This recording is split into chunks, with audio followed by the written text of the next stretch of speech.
नमस्कार फ्रेंड्स, मैं पूनम गुप्ता स्वागत करती हूँ आपका अपने यूट्यूब चैनल पूनम के गीत से गीत में।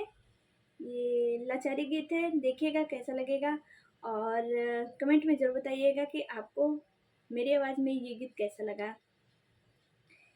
नैहर के चतुर सयानी अकल ससुरे में भोलानी, नैहर के चतुर सयानी अकल ससुरे में भोलानी।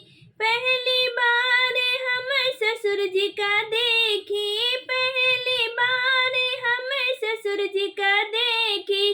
घुंघटा कढ़ाई नहीं जानी अकल ससुरे में भोलानी, घुंघटा कढ़ाई नहीं जानी अकल ससुरे में भोलानी।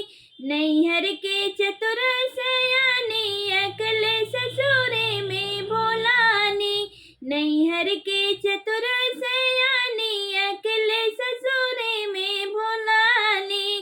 पहली बार हम जेठ जी का देखी, पहली बार हम जेठ जी का देखी।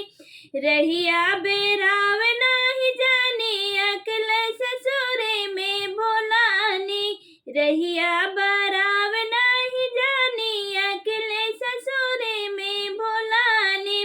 नैहर के चतुर सयानी अकल ससुरे में भोलानी, नैहर के चतुर सयानी अकल ससुरे में भोलानी।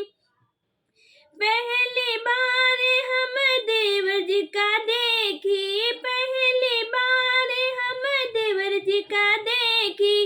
नैना मिलाव नहीं जानी अकल ससुरे में भोलानी, नैना मिलाव नहीं जानी अकल ससुरे में भोलानी। नैहर के चतुर सयानी अकल ससुरे में भोलानी, नैहर के चतुर